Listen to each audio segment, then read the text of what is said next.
I'm Gary Weber, and we're at the Grotto of the Redemption in West Bend, Iowa. Father Doberstein built the grotto in 1912, and he was a German immigrant. He promised Blessed Mother if she'd make him better, he'd build a shrine in her honor. He got the rocks from all over the world, train loads, truckloads, and carloads. He built them in slabs, and then he had parishioners put them up into place. He started building in 1912, and he died in 1954. All he worked with was with hand tools, mixed all the cement by hand, and then it went up that way, just one rock at a time. Wanted to build it here because he was to be ordained a priest here at that time. In the later years, as I was growing up, the priest approached me and he says, "Would you like a job at the grotto?" And I said, "Yes, I would." And he says, "I want you to help me build the Roman arch above Mary's Grotto in 1990. So we constructed the grotto. I mixed up all the cement myself.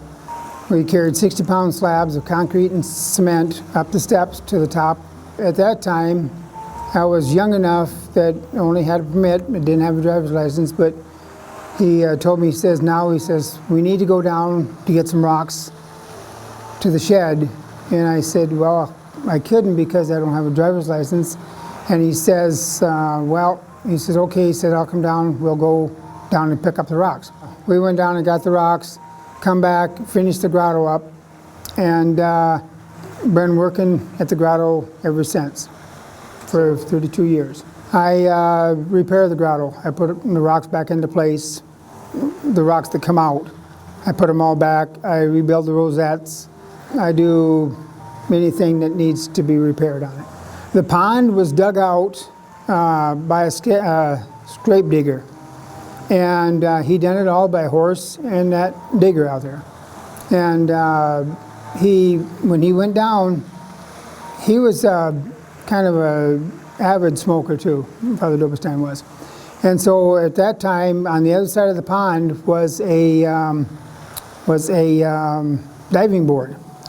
And he'd have a pack of cigarettes on the end of the diving board. He'd take a puff of cigarette, hold it in his lungs, dive down in the pond, and come up underneath this ice bathhouse here. At that time, they had a bathhouse there. And he would blow the smoke out, and he'd have another pack of cigarettes under the lighthouse. He'd take another puff, go back down into the arch, come back out in the middle of the pond, and blow back out again. And he would do that several times, but he would do that on his breaks. When he got tired and stuff and needed a break, he would do that. When he started building Mary's Grotto, he had 2 original black bears here at that time, real ones. His nephew had black bears at that time that he didn't want anymore, so he gave them to Father Doberstein. All the statues that are around here, he posed for each and every one of them himself. There's some rocks that are called Doberstein rocks. He made his own rocks out of pop bottles and crayons. He, like I said, he went all over the world and got them from train loads, truckloads, and carloads, and brought them back here. And what he would do is close the school down, get all the kids out of school to help unload the trains. And then the next day they go back to school again until the next train come in and unload more rocks.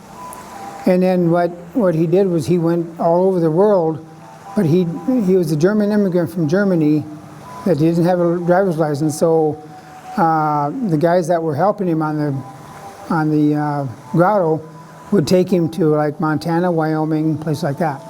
People out there load up the trains and haul them back to West Bend. But he got the train out of Rapid City, South Dakota. Is actually where the train came out of. The grotto is a shrine. It's caves. There are caves, and there's different sets of caves, but they're all tied into one. The grotto is open from March to October, and the gift shop is open all year round. Thank you, everybody, for watching, and see you soon.